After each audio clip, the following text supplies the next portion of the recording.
everyone, welcome back to the Nintendo Prime Podcast, episode 17. So we're going to shorten it up this week. It's going to be a little bit shorter than last week, because last week we ran really, really long, which is okay. I mean, we had like a 40-minute talk on Breath of the Wild, but that wasn't like the only time. We actually had like several 25-minute talks, so I hope you enjoyed it. That's just the way it is with a podcast. Some weeks will be longer than others. So I'm Nathaniel Rufflegents, obviously, the one and only, and this is my good pal, Eric Moore. And as you can see, again, we changed up our mic setup again because we didn't like fiddling with the mic so much, and obviously that just means me and Eric have to get better mic presence. I know. That means if I turn to talk to you, I can't just be like, "Hey!" I got to be like, "Hey!" Take the mic with me. But I can get used to it. Whether he can, I don't know. Let's just get right into our first topic, and we'll have Eric kick it off since he literally has the topic open, and there's a lot of stuff to go over. All right. So, for all you fans out there, apparently the Switch has had a dev document leak. A massive dev document leak on top of that. Yeah, from an indie developer, an anonymous one, of course. Yeah, hate to be that guy if they ever got found out. This right now is technically a rumor. However, one of the images that they leaked matches up with a quick glimpse image someone took of a screen cap of a Nintendo presentation, so it actually lines up with that. Now, you could argue, maybe they just made it up by seeing that and then making a dummy thing. Possible. But other indie developers have come out now on Twitter and said, yeah, that leak looks like exactly what we have. So, we can't confirm it. Nobody can. Yeah, not technically. Without getting in trouble. All they can say, it just looks like what we have. Basically, this leak is legit and should be taken as such. And it lines up with, some of the stuff lines up with prior leaks, like Eurogamer, who reported on the specs of the Switch way back in November or October, and if you were hoping for something better than those specs, that you're not going to be too pleased. But there's a heck of a lot more than just specs here. So let's you have it open right now, the leak open. So why don't you start kind of going through what some of the stuff is? You kind of start with as the quotes. The list here? Yeah, the list. Okay. So, apparently the HD Rumble's technical name is a linear resonant actuator. Woo! Okay. Apparently when the Switch is in handheld mode, it will have an unlock screen like a smartphone to prevent accidental waking. Interesting. The Switch features a quick menu. You press and hold the home button for at least 1 second to display the quick settings screen on top of all other screens, including the home menu. And any applications, unlike the 3DS, active software will not be suspended when this menu is invoked. Which, to me, is interesting. So if you're in the middle of a game and you push the thing, and it's not going to suspend your software, and your game's going to keep running. Oh boy, hope you don't die. Let's see. The Switch's keyboard will feature predictive text such as those on iOS and Android. Makes sense. System settings will allow the user to edit the following settings: flight mode toggle, enable/disable Bluetooth, Wi-Fi, NFC, screen brightness, screen lock, user settings, create and edit your Mii, theme management, controller management, system update.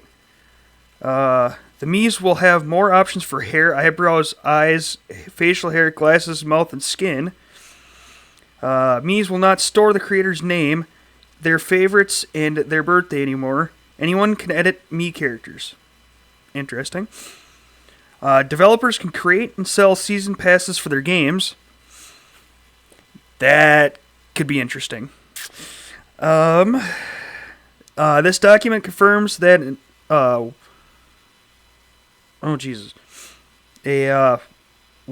or one time like SoC using Maxwell on the final retail version. There are no plans to provide an internet browser at this stage, but developers are able to access a web applet to display specific websites within their game/app.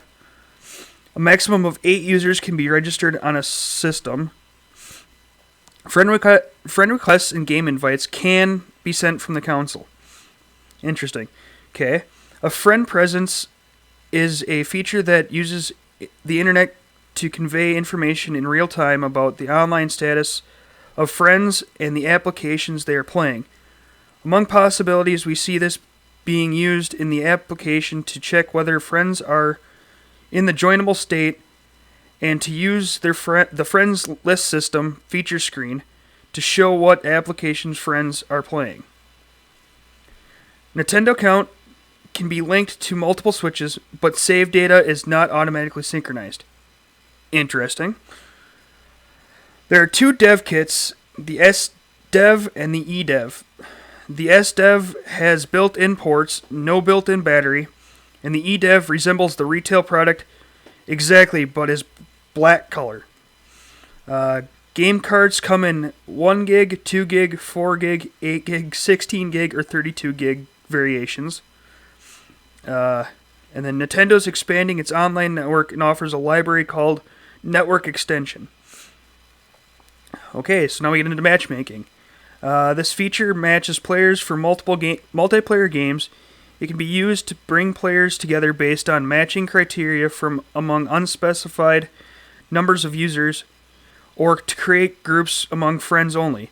Groups can be created temporarily for a multiplayer game, or they can be created as lasting entities, usable as communities. Ranking. This feature uploads scores so users can get the relative rankings. Rankings can be calculated only for a certain period of time, or for only the scores of players registered in a certain group, and the score information can be periodically reset. Data store.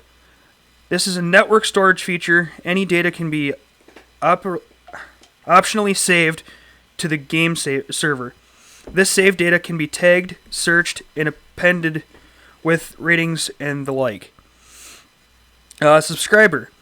This is a messaging feature based on the publish-subscribe pattern. It can be used to post messages on certain topics, polls for posts on certain topics, and otherwise share information within the application. Then a bunch of tech specs. Which we will get into the tech specs in a little bit. So let's, before we get into the specs, because that's what a lot of people, I feel like what a lot of people are interested in are the specs. Let's just talk about all of that stuff. And my first reaction when I read this, because I was the one who wrote the report up at Nintendo Prime, was this is what they talk to third parties about. Yep. Because this is literally everything other systems do, basically, but do in a way that helps third-party games accomplish what they want to accomplish. Season Pass stuff, as an example. Third parties do that stuff all the time. Nintendo's doing it with Breath of the Wild, but they're also doing it on Wii U. And that doesn't mean there hasn't been a way to do Season Passes, because there have been Season Passes in the past, but it hasn't been streamlined. It had to be, you had to build the system into the game. Here, the system just supports it natively. Yeah. So it's a lot easier for third parties. That's something third parties would want. And now that I know that, it's possible the Wii U didn't have anything like this, meaning that's why third parties were reluctant to release DLC with their games. That was always one of the major criticisms. Oh, you can get Assassin's Creed 4 Black Flag, but you don't get any of the DLC. And it could be that Nintendo didn't have the convenience factor in there, and it would be more work for Ubisoft, as an example, to bring that DLC over. So that, to me, just sounds like this is a whole bunch of third-party stuff that helps them a lot. Outside of the friends list and all that stuff, all that seems pretty standard. Being able to see what your friends are doing, invite them to groups, chatting with, a whole group of people or just with your friends. Yeah. Like, all of this sounds great. There's nothing in there about local voice chat, which sucks. Right. Really, this almost nails down to me that's just, it is through the app, period. But it sounds like you can manage everything else about your friends through the thing. It sounds like there's a keyboard that, obviously there's going to be keyboards so you can search things up, but maybe it allows you to message people. It didn't talk about that, but the fact that it has keyboard support tells me that that's just, with all the other stuff they're doing with friends, I don't know why they wouldn't let you message them. So it sounds like they have everything in place. The only thing that wasn't mentioned And maybe this confirms it does not exist as an achievement system. Oh, right. Yeah.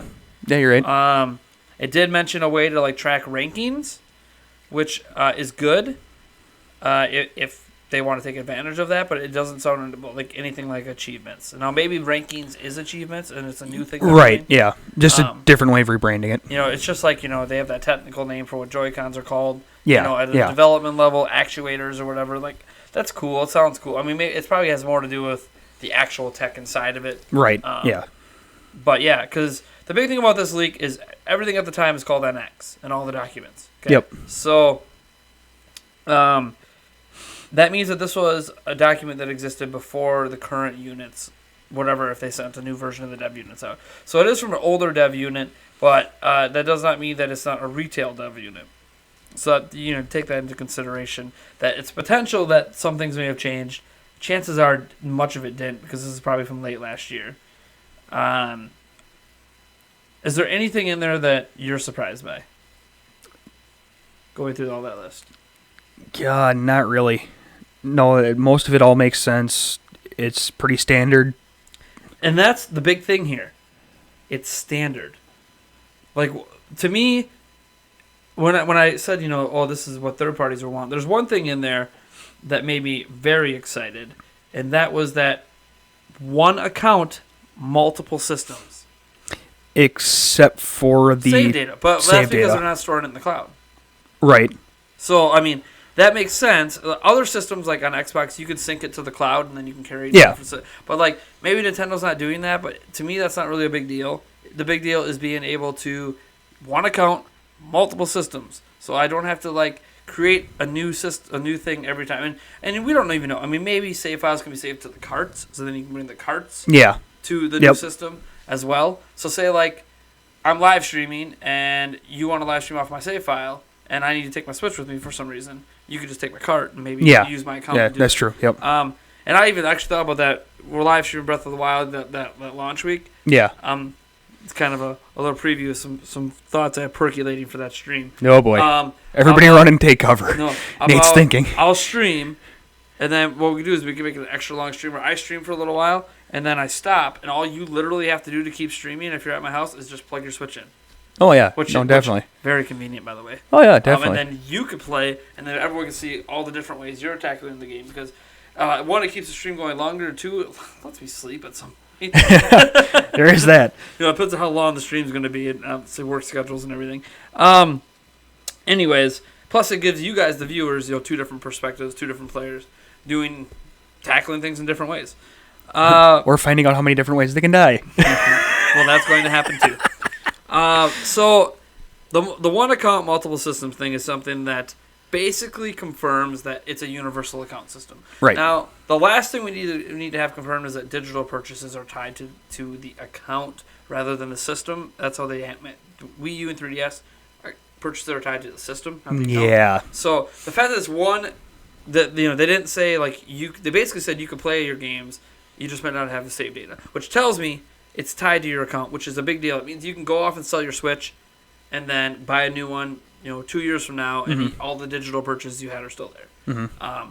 So that's a universal account system. So the weird stuff, a weird thing when you went through that list is all of this is standard, but it hasn't been standard for Nintendo. Right. That's why this is like a big deal. Like, Nintendo, it feels like, outside of what they're doing in voice chat, has caught up, finally. Right. With what everyone else is doing. So this is good. This is mostly good news. I don't know if it's news to get excited about outside of, finally, Nintendo's doing what they should have been doing, like at least with the Wii U. You could argue maybe with the Wii, but again, the Wii was trying to target a different thing. So at least with Wii U, you figure they should have did all this. But now it's there. It's cool. I like their disassociating Miis as being like a primary thing you need to use. Yeah. Yeah, there's that. It's weird that anyone can edit it, but it doesn't matter because before, so many things were saved to that specific Mii being your representation. Now it's taking it away, and it's really funny because the Xbox Avatar stuff and the PlayStation one were all built off the Mii thing. Oh yeah, definitely. Like people forget Mii started it. Oh yeah, and then the other two copied it, and they're still doing it. And Nintendo's like, we'll have it. but you don't really have to do it. You don't even need to make one. Yeah, that's kind of crazy. So it's kind of crazy to see, like, Nintendo's like, yeah, this doesn't really matter anymore. And I think part of it's possibly just getting away from the Wii branding, because Wii was kind of a... Yeah, there's that. And the other part of it is they don't really have any more ideas for it, so who cares? Like, they never really did anything special with it anyways, to be honest. Yeah, well, to be completely honest, I liked the idea when it first came out, but it got old real quickly. But despite all this, they are adding, like, new hairstyles. They're going to make it even better, but they're also going to be like, by the way, you don't even have to mess with it if you don't want. It doesn't matter. It's completely irrelevant to anything to do with the system. I mean, it was always fun to make, like, Chewbacca and other stuff like that. Able to do that, but there's no purpose to their existence anymore outside of you can just make them. So I guess. Sure, why not? So it's kind of a sim builder in a way. Are you guys upset that, like, they don't really matter anymore? Yeah. Like, they're not personalized. You don't save your birthday to it or any stuff anymore. I guess I never really cared about this stuff. Yeah, no, I didn't know. I don't either. Like, the most fun I had was on Wii U because it had the front-facing camera. I would take a picture of my son's face and it would automatically make me off it, and he would think it's hilarious. Yeah. But yeah.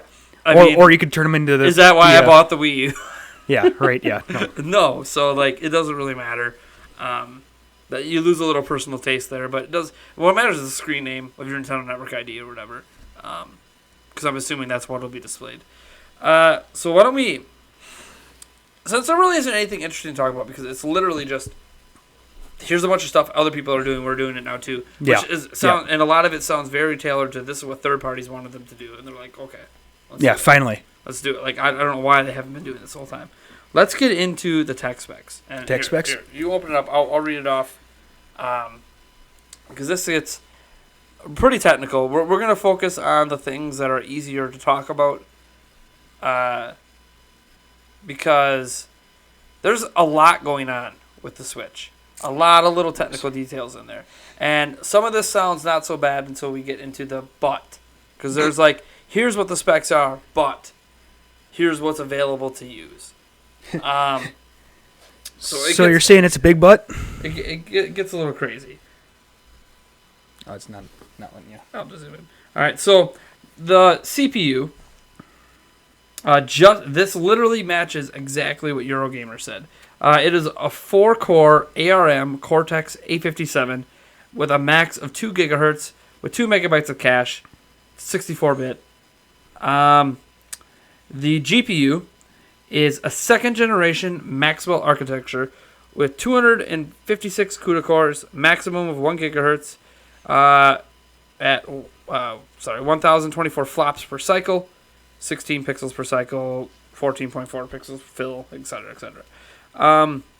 So just stopping there, because those are like the two big ones. Mm-hmm.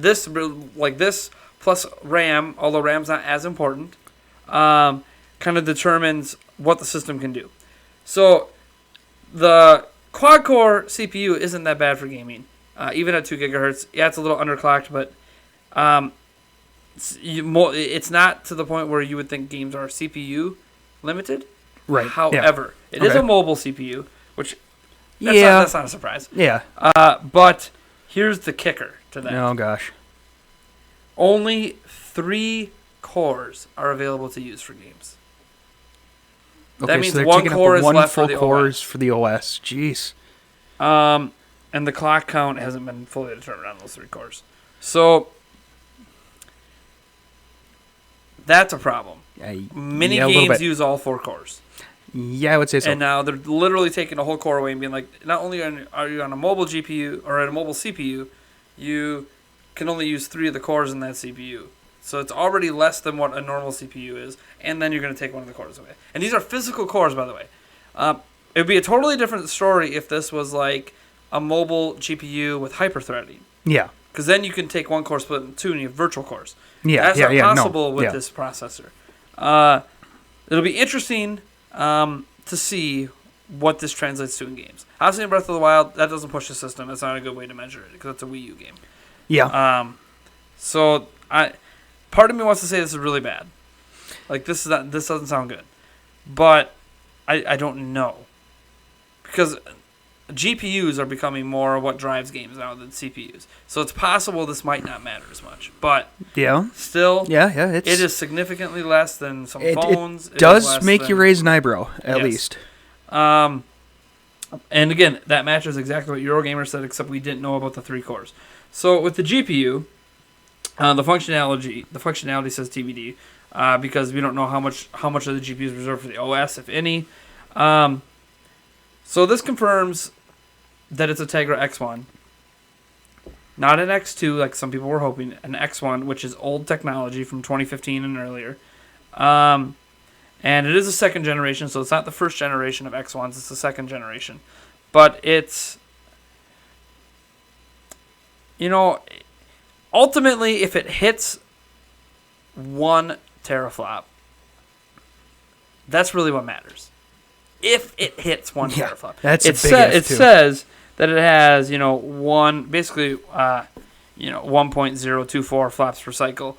I don't know what that translates, if that's 1 full teraflop or what that is, because it only has 256 CUDA cores, which I know is rather low on the low spectrum compared to like a PlayStation 4 and Xbox One. And that's in these specs very clearly state this thing is not a PlayStation 4 and Xbox One. Well, right. Significantly worse. I don't think anybody was expecting that, though. I know, but people were expecting it to at least come close to Xbox One because the technology already exists for pretty cheap to do it. Yeah, true. Okay. I'll give you that one. So, yeah.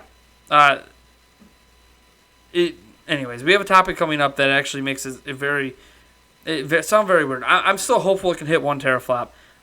We don't know what the combined performance is. All we can do is look back at what like the NVIDIA Shield and the NVIDIA Shield TV did and its performance. And even then, they claim that this is a fully customized, so like we don't know in what ways it's been customized. So again, until the system's out there, no one's going to be able to really clock it and see what it hits. But I really hope it hits at 1 teraflop. Right now, I think last I saw someone projected it to hit a half teraflop, which is not good. No. So let's move on. This is where you get into at least some good news for some people. It's video decoders. So technically, it has the 6 standard video encoders or decoders, which is H.265, which again that's basically 4K 60 FPS. H.264, which again can support up to 4K 60 FPS. VP9 again 4K 60 FPS. VP8 4K, and then MPG4 and MPG2, which is like 1080 and a 4K one. One at 60, one at, the 1080 one goes up to 120. But what's important is while the thing supports that, I think that's just in general what the Tegra supports. Oh, great. Did it lock? Oh, great. Information locked. It's not supporting... The actual thing you can use on the system doesn't support all of that. But what it does support is it does support a 4K at 60 FPS output. This system only outputs games at 1080. That's been confirmed by Nintendo. So the 1080 encoder that they have seems like that would be what the games use. And they can go up to 120 FPS. So I don't know if that means the system can support 120 FPS if someone goes nuts like that and they actually have a TV at 120 hertz. But I think what's interesting is that, to me, this confirms, since these are video decoders, the Switch is going to support 4K Netflix someday. It's happening. Yeah. There's no Netflix at launch, but there's no reason to include... it says it supports H.264, which, again, supports up to 4K. There's no reason to support it if you're not going to allow Netflix to do it. Yeah. And Netflix is right now like the one major streaming service that does 4K. Yep. So that is good news. Except online.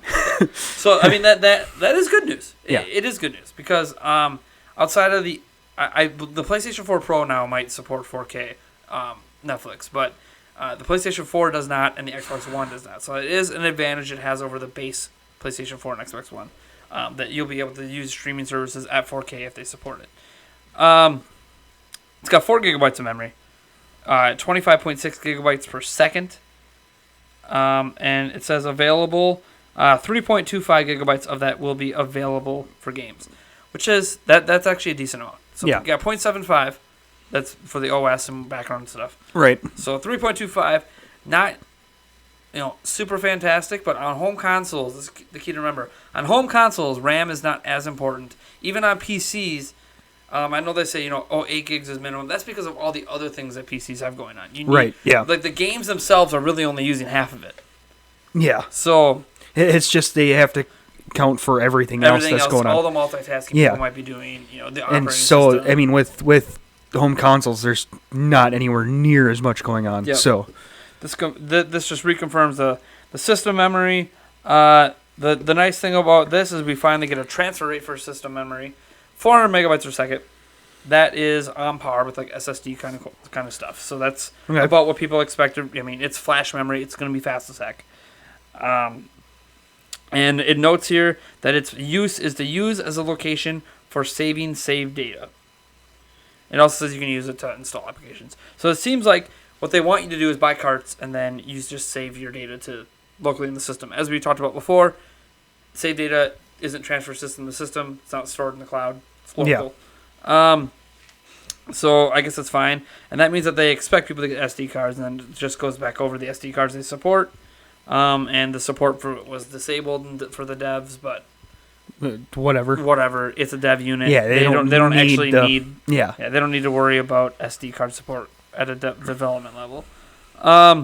Wireless supports all the normal 802.11, all the normal networks for that up to AC. Oh, it does support AC. It's very nice. So I suppose it should. Everything that comes out today should support AC. It should. I mean, even AC routers put out other signals. So like, yeah. But still, AC. If you have an AC router, you want to take advantage of that fast rate, especially since they have all this. Like you can now network 8 switches together over your local network. Yeah, like, you're gonna want to take care of that. You want to take care of that AC to maximize that connection. Supports wired LAN, obviously USB connection option, up to 1 gig per second, pretty standard. A lot of us wish we got up to 1 gig a second. Yeah. Yeah, because this is just not how it works. Yeah, no. Bluetooth does support 4.0 and LE. This is all standard. It was disabled for the dev units, but they don't need to worry about that. It's for headsets, that kind of stuff. Maybe certain peripherals. USB 2.0 and 3.0. Okay. Again, the USB ports were disabled for them, but that would be something for peripherals, for charging, for whatever. Right. But it has 3.0. Not 3.1, but it has 3.0, which is good. Yeah. At least one of the USB things is 3.0. Video output is capped. Okay, so it does not go up to 120 FPS. It goes, even though it has the codec to do it, it is capped at 60 FPS at a max of 1080, or this is where I get a little confused. The 4K at 30 FPS. Now again, for Netflix, that's all you need. Yeah. But again, it always says if it's able to output the 4K, couldn't it technically output the 4K for games? Granted, the specs of this mean no one should even go close to 4K with games with this thing. Yeah. But I mean, the fact that like it's there, that leads me to believe that maybe the rumor about a new Switch dock or the Switch 2 being 4K, like they're already they're not shying away from 4K. They just don't have the power to do gaming at 4K. The built-in display is as we know 6.2 inch IPS LCD 720p. The built-in speakers are stereo with 48 kilohertz or whatever. I always forgot how to pronounce that one. 16-bit, comes with 2 channels for each ear. 1 channel per ear, 2 channels. Built-in touchscreen is capacitive, 10-point multi-touch. Yada yada yada yada. Apparently, there's no built-in brightness sensor. Oh, really? So I don't know if that means you can't change the brightness of the screen, or if it just doesn't have like phones, the auto change brightness. Yeah, that kind of surprises me with being able to take it and go. Yeah, why would you not have that? It doesn't bother me as much because I'm one of those weird people with phones. I always just set my brightness manually because I hate the auto brightness because it never sets it to a level I want. I mean, it sets it to a level I could see it, but I really don't want it. If you just max bright for me, I can see all the time. Right. Yeah. But granted, I don't know. Maybe it has to do with battery life. I don't know. But you'd figure if you'd want to have a dim when you need a dim, then keep it at a certain level all the time. I don't know. I honestly don't know. Like that's really weird. So, what's your reaction to the specs? Now knowing that this is basically This is basically the NVIDIA Shield from 2015. Yeah, so nothing overly special. But then again, Which means that Switch price point, 2/3 of it is that dock and those Joy-Cons. yeah, well, quote unquote. Yeah, that's a bit ridiculous. So the problem to find out I have that. with these specs is that it makes $300 sound like way too expensive. Oh yeah, definitely. But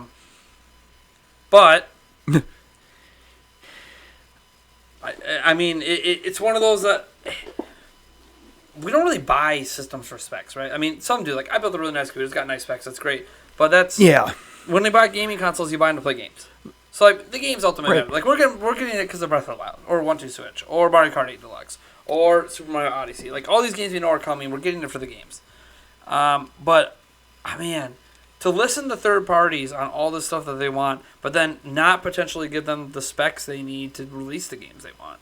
And this brings me to the question, like, apparently Dark Souls 3 was rumored to have gotten to run on the Switch, but how? When this is the specs being presented? But again, one thing to remember, and this is one thing that Nintendo has going for it, is this architecture they are on, NVIDIA, the company they're working with, or NVIDIA, however you pronounce it, they are a company that creates stuff that's easy to scale to. So it's possible that, Dark Souls 3 got to run on it, and it couldn't run everything, but it runs it satisfactory because everything scales nicely to this type of hardware. Yeah. So, again, that's something to keep in mind. So it's kind of like there's the half glass empty, which is, man, this does not sound impressive at all. How the heck is this? Everyone that touches the thing says it's great, but how is it going to get third-party games? And then there's the flip side of, well, it's easy to scale to. This is affordable. It's Nintendo's first foray into this. It could set them up for future Switches. You know, and new docks, and maybe they have a plan. Where this is like a 2-year system. I hope they do. They're like a 2-year system, and then they release an upgraded dock, or they're talking about like maybe doing incremental system upgrades like PlayStation and Sony do now. Yep. So like this is just for 3 years, and then they're going to release a full 4K one around the time that the PlayStation 5 hits or whatever. Yeah. So I don't really have much to say because like it is what it is. Yeah. I mean, there's nothing we can change until we see like what happens with third-party games.